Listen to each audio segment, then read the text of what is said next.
Hey y'all, it's AB. I have a little bit of a sore throat. I'm up in the witch cave. Got my moisturizing gloves on, rabbits running around. I just wanted to make this video because I think once again, Twitter is just not the best way for me to explain anything. Hold on, just fixing the tripod. Especially when I'm dealing with such, complex ideas and such. Hold on, turn off the chat. Uh-oh, turn it off. Okay. Especially with dealing with such complex ideas and things like that.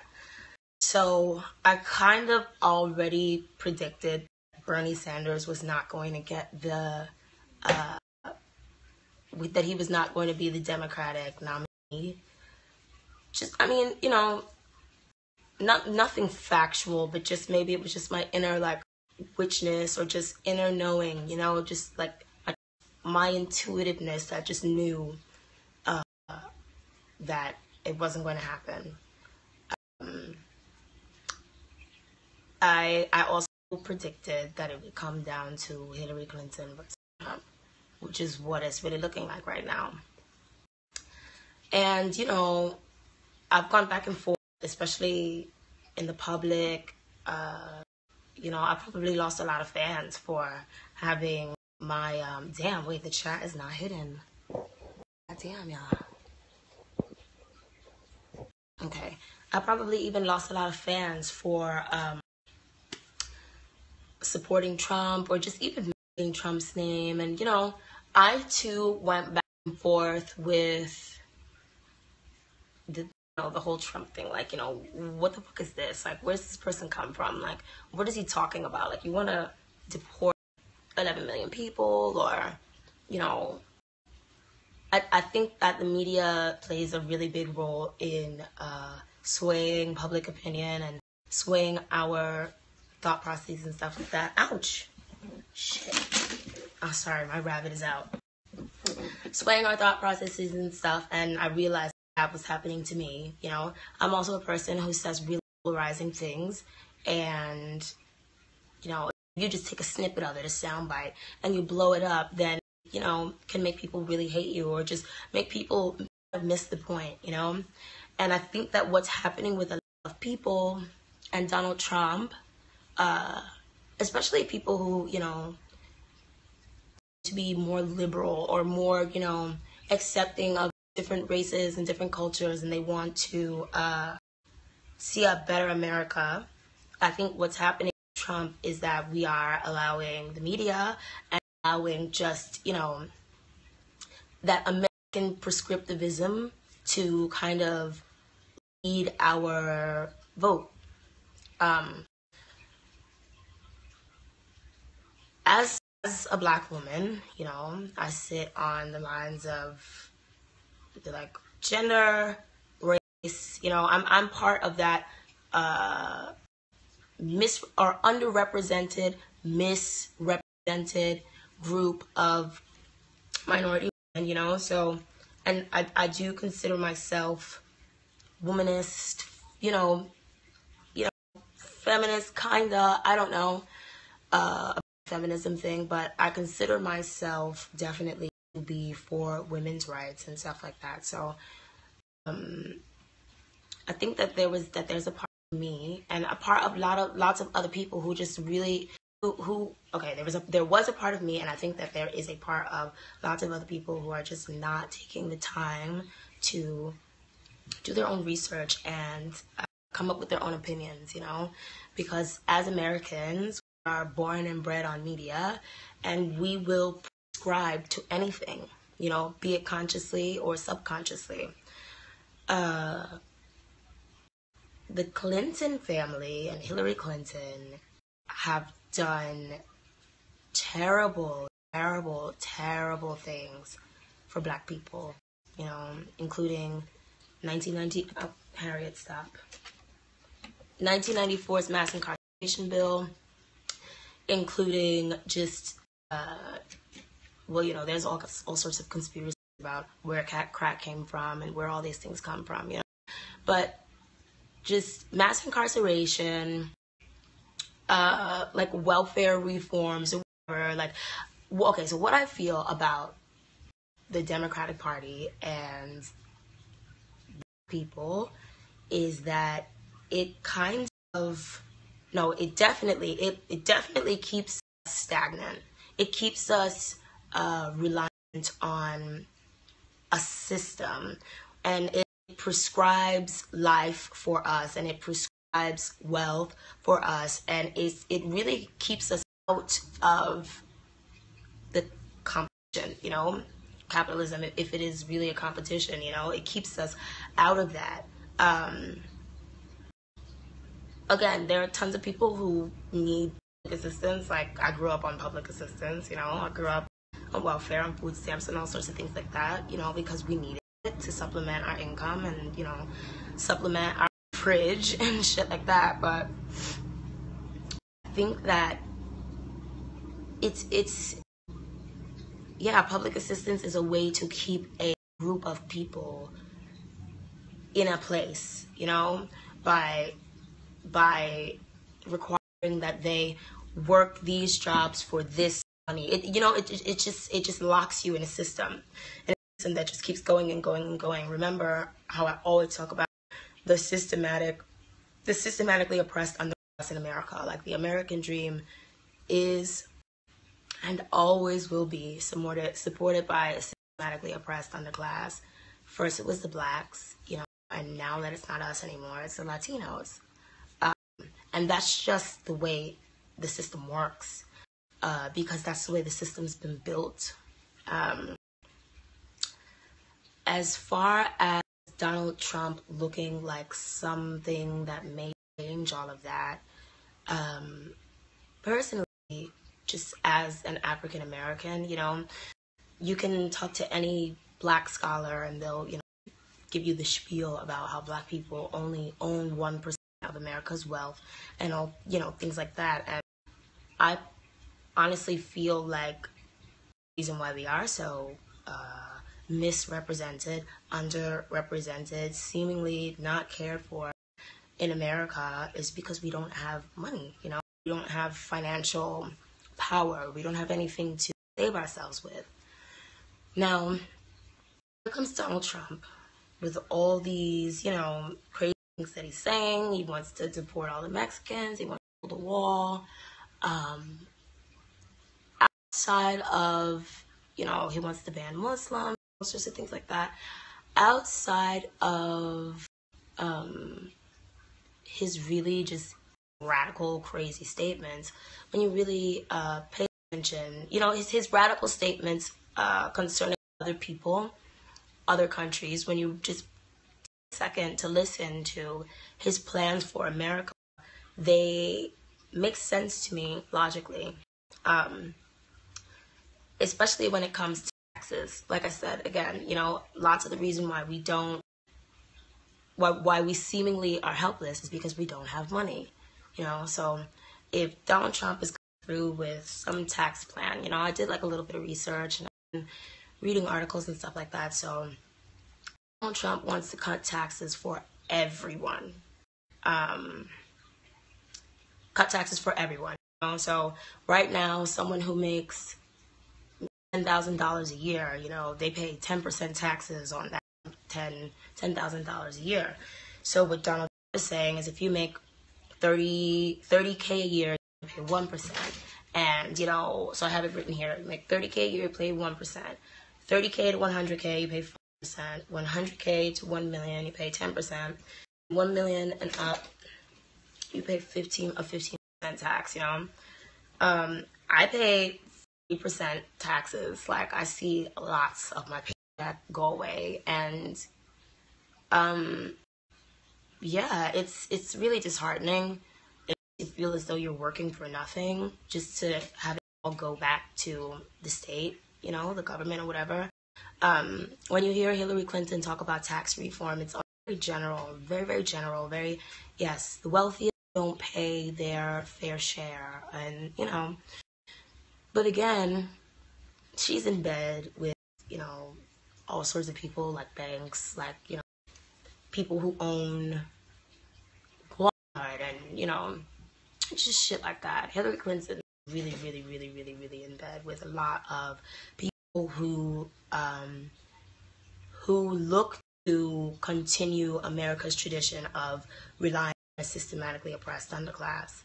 I think democracy or the Democratic Party does to all minorities is kind of, especially with being PC and all kind of stuff like that, it just sells you this really fake idea that we're all equal under the guise of being American, and your problems aren't any more important than anyone else's problems.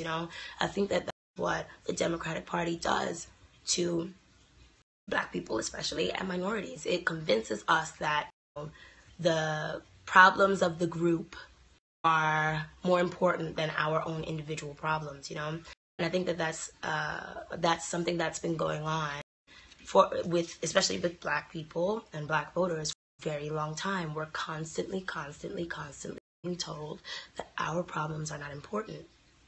And think about the group. And what about everybody? All lives matter, shit like that. There has to become, like, there needs to be a point at which we which we definitely start engaging in real self-preservation and really start thinking about our selves.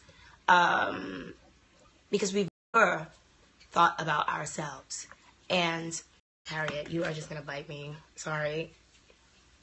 We've never thought about ourselves. And with that said, I think Black people voting for Donald Trump is like, it's just a way for us to get our money up, to get our coins up. We are without, like, even let's say there's a drug dealer who's selling crack rocks or whatever, and he gets tried or he goes to jail and he has to use some like bullshit legal aid lawyer. Those legal aid lawyers, those public defenders, they're all in bed with the court, the DAs, and all sorts of stuff like that. Those people have lunch together. Those people go on couples vacations together and stuff like that. There's a system of handshakes that happen there.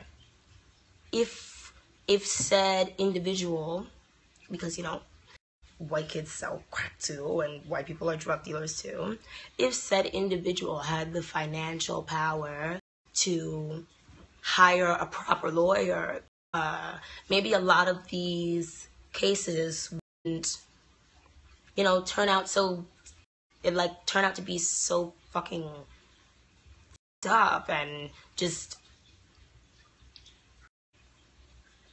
Okay, so what I'm saying is, I think that if we had more money, we'd have more power, and we'd have a lot more respect in this country. I think that with money, with affluence, comes the opportunity to go ahead and, try and get that reparations bill on the floor. We can successfully, because when you look at these Forbes articles, look at all these different things, they're saying that Black women are the fastest growing group of entrepreneurs in the United States. I'm looking at this Donald Trump situation as a way for us to stack our bread and kind of build our communities from there as we see fit. We have been at the mercy of Democratic, intervention or Republican intervention. We have just been at the mercy of the system our entire time being Americans or being here in America. Because another interesting thing I also read is about the Dred Scott versus Sanford case. I think that might be what it's called. But it's about a Black man who wanted to basically buy his freedom. And in the court documents, okay, it comes out with something that's like, and it became an amendment. It comes out with something, or it's not an amendment, but you have the 13th, 14th, 15th amendment. It's 13th, 14th, and 15th amendments. The Dred Scott versus Sanford case. In the case, says something about aliens and foreign people, and how we are obviously, like, how we're not going to be considered full humans, 3/5 clause, all kind of shit like that. So when you come to 13th and 14th and 15th Amendment, in there are things saying, like, just the language there. There's something about, and I have to read again because I have to get very clear on this. It's something about how Black people are not citizens of the United States of America, but we are citizens of the government of the United States of America. And, you know, I'd be on YouTube all night watching all those, I don't really know if you could call them conspiracy theories or anything like that. I'd be on YouTube all night watching my Black Power videos and stuff like that. And something that comes up a lot, that apparently, you know, or what could be seen as another reason why we don't get fair and just treatment here in the United States, because we are technically not citizens of the United States of America, and we're citizens of the government.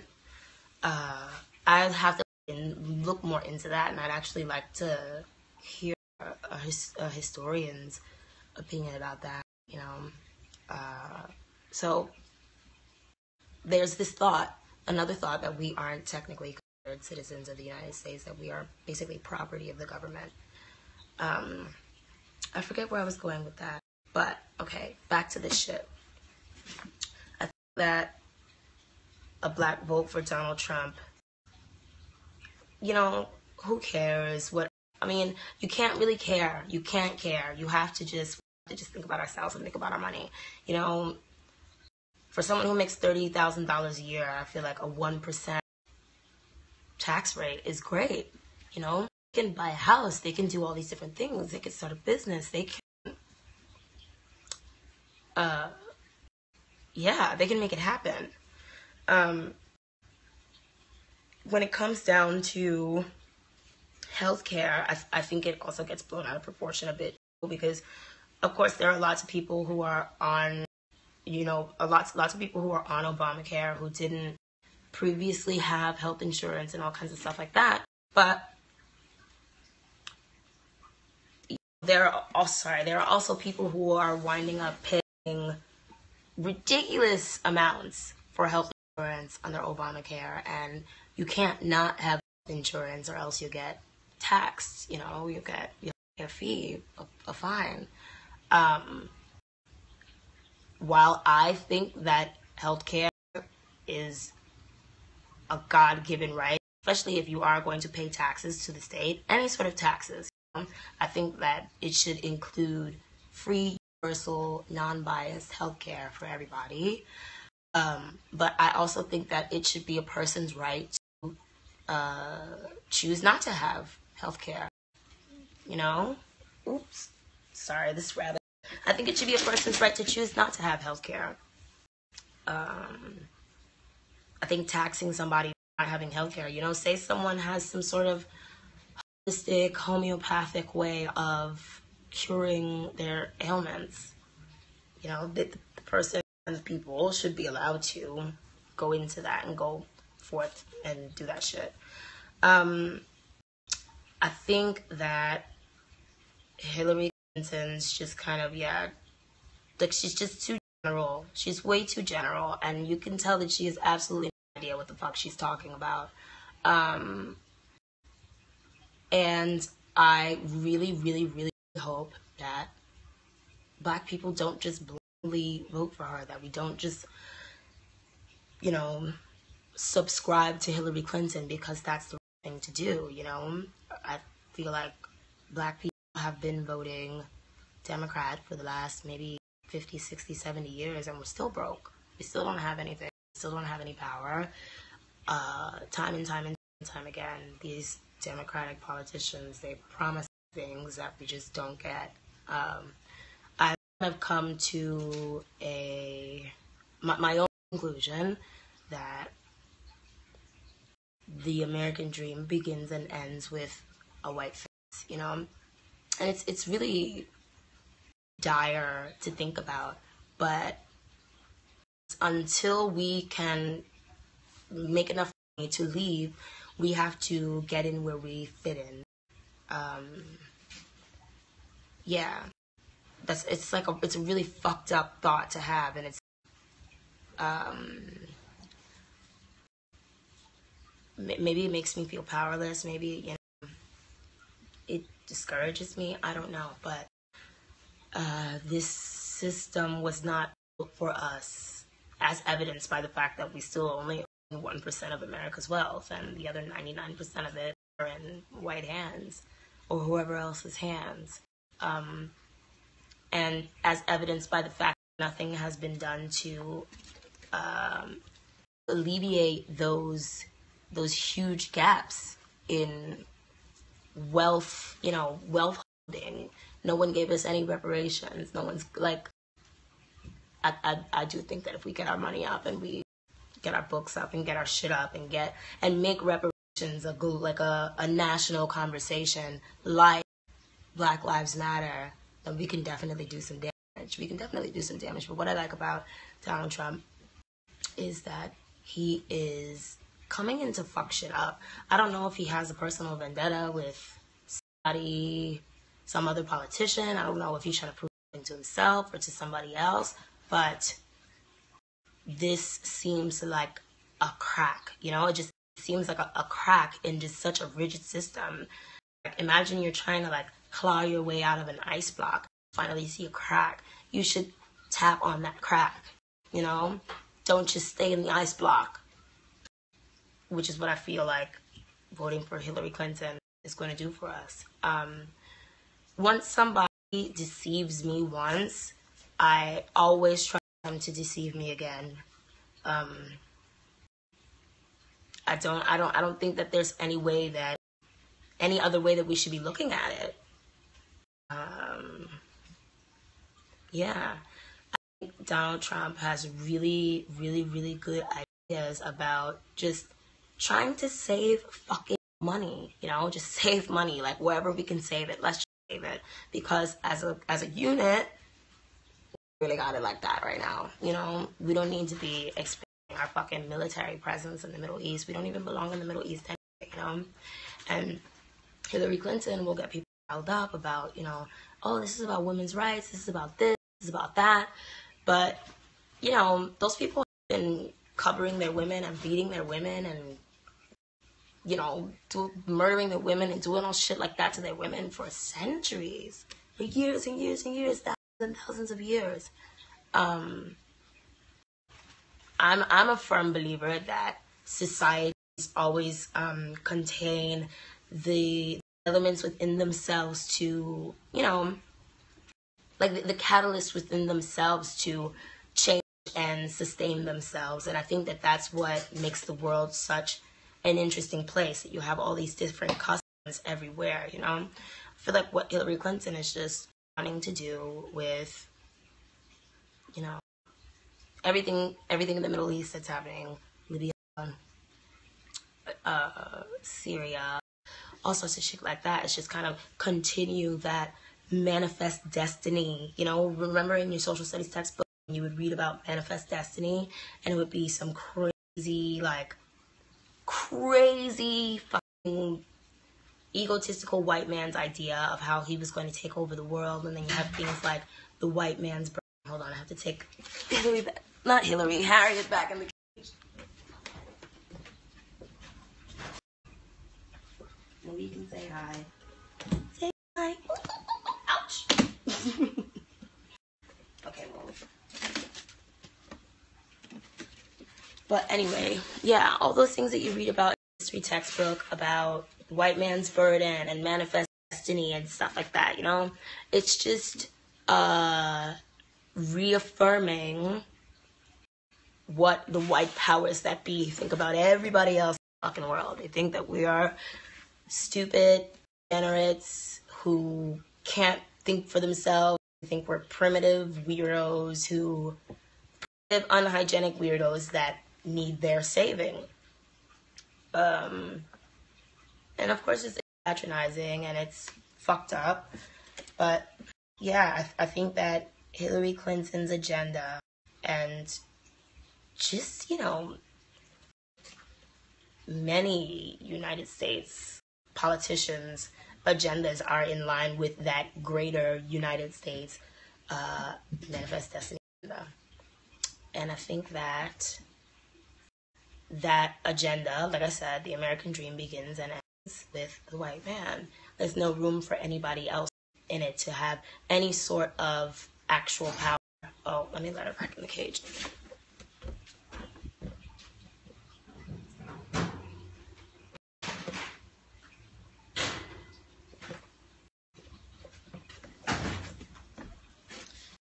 Yeah, I think there's no room for anyone to come into it, to excel in it, unless they are going to be a puppet or, you know, a vehicle of sorts to just further that agenda. Yeah, I think that, I don't know, I just have like really lots of conflicting thoughts about America and American exceptionalism, and, you know, how I feel as an American compared to other nations and stuff like that. Again, I've been brought up to believe that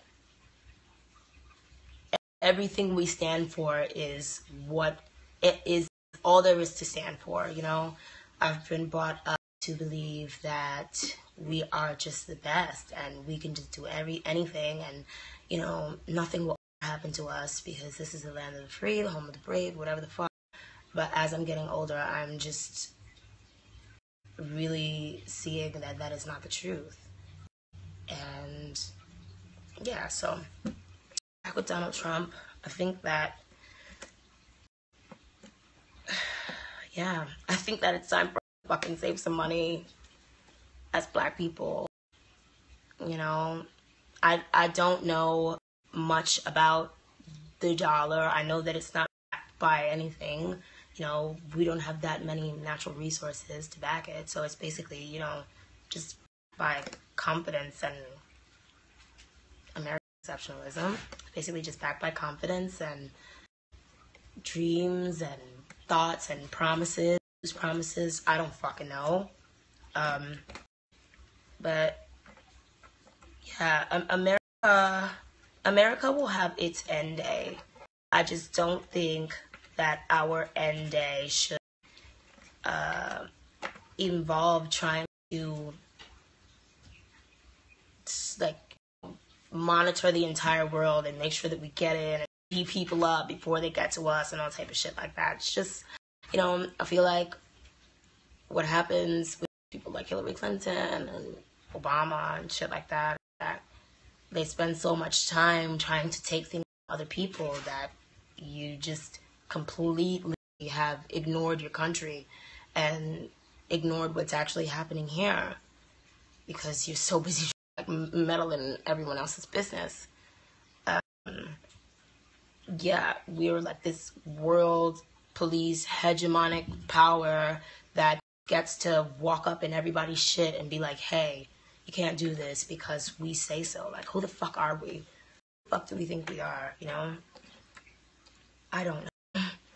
As far as immigration goes, I think that deporting, like a mass deportation of 11 million Americans is just, it's going to be a bloodbath, you know? It's going to be like the Trail of Tears all over again. It's going to be like a bloodbath.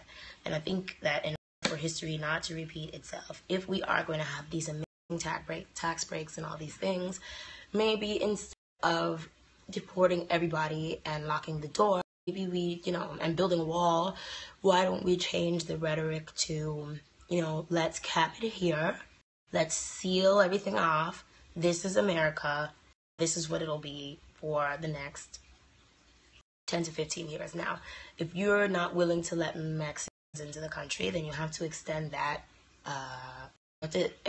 restriction to everybody. So that means, you know, like the rich English kids and the rich Chinese kids who come here and go to our Ivy League schools and compete that way, or just anybody who comes here. It can't be specific to Mexico. That means you need to ban Canada too. You know, you've got to be consistent. We have to be consistent with our outrage if we are going to build a wall to keep Mexico out.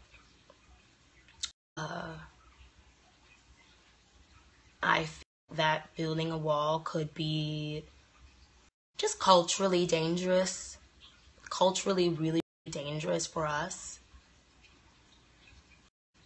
But I think that's another problem that we have to deal with when we get there, because I think we spend a lot of time trying to solve and like soothe relations with other people and solve all these problems when we are not solving our own problems. So if we have all these great tax breaks, and you know, if he figures out a way to make healthcare super affordable and super accessible via whatever the fuck he's gonna do, then I definitely think that it should be reserved to us and only us, Americans, Black, White, Asian, Latino, whoever.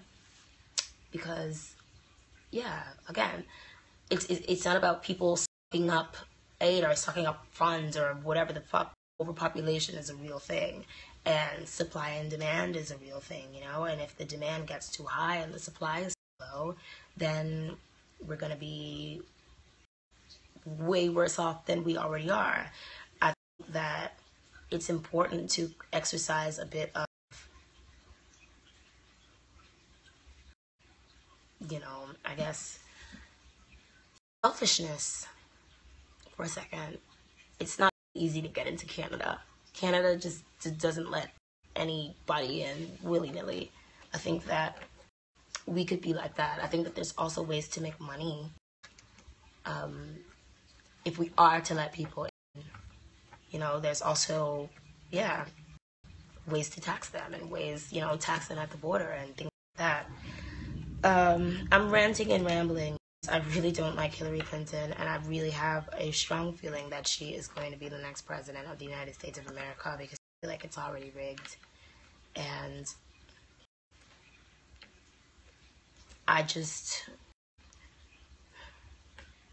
don't know.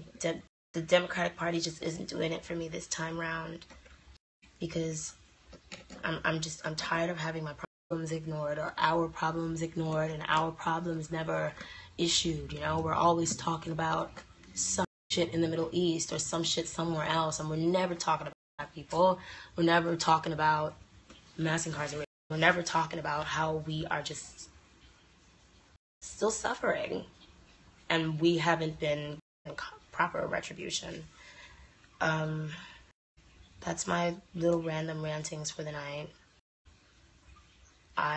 Again, just to recap everything, I think that it'd be really, really, really good for everyone to vote for Donald Trump, because I think that we could, you know, save our personal money and all sorts of stuff like that. And he also speaks on just how, you know, the government uses taxpayers' dollars, or like our Social Security monies and all sorts of shit like that, to invest in stocks and bonds and all type of shit like that. Who does that? Who does that? Something has to change. Something has to change, and it's not coming in the form of a Black man in office or a woman in office. It's bigger than what we see.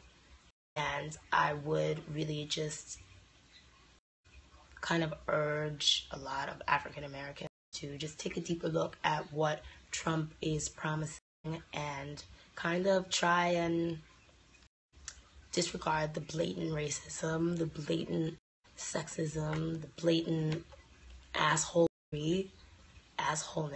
and just really listen to what he's saying. You know, I think that just because Hillary Clinton doesn't say it in her speeches doesn't mean that she doesn't think it, you know, as evidenced by her husband's entire political track records and entire political careers. So I think it's important to become less accepting of politically correct language. That's another thing I think has come about, and I've seen become really, really big in the last couple years is just censorship and political correctness. You know, right now we live in a time where you can't say anything. You can't offend anybody. And it's not with good reason, because these politicians are just using this politically correct terminology to just persuade you into thinking that they are people, which is not what we need from politics or world leaders. We don't need them to personally be good people. I mean, we do, but we kind of don't, you know? Like, I don't need you to be my best friend, you know? I need you to pay me my reparations. I need you to reform all these jail laws and drug laws and all this shit. I need you to work. And I think that everything that Hillary Clinton has proposed thus far is just too vague and too politically correct and too practiced and too rehearsed for me to buy. It doesn't feel like a real person with a real brain is thinking on their feet at all. It almost sounds like she probably doesn't even know what the fuck's going on. Like, they gave her a list of things to say and she'll just say them. Because, you know, I think that's another thing with white corporate feminism, and maybe my other video about white feminism, or like, you know, white liberal feminism and black women got deleted, but that's another thing. It's almost just like a rebellious kind of feminism, just like I can do anything a boy can do, but why do you want to do that? Explain to me why, you know? And not about I can do anything a boy can do, but just make your presidency be less about doing what a man can do and tell me what the fuck you're gonna do for me.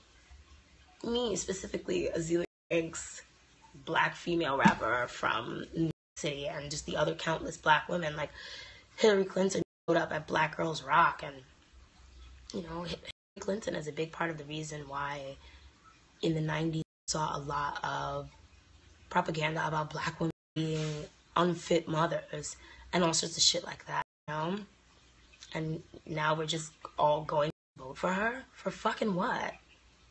Honestly, for what? Those are my little thoughts. AB in here again.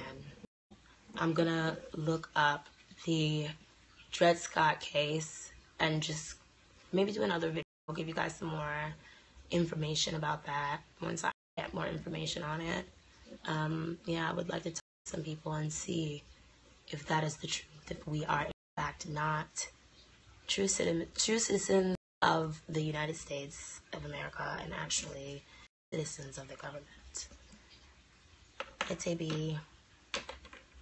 Bye, y'all.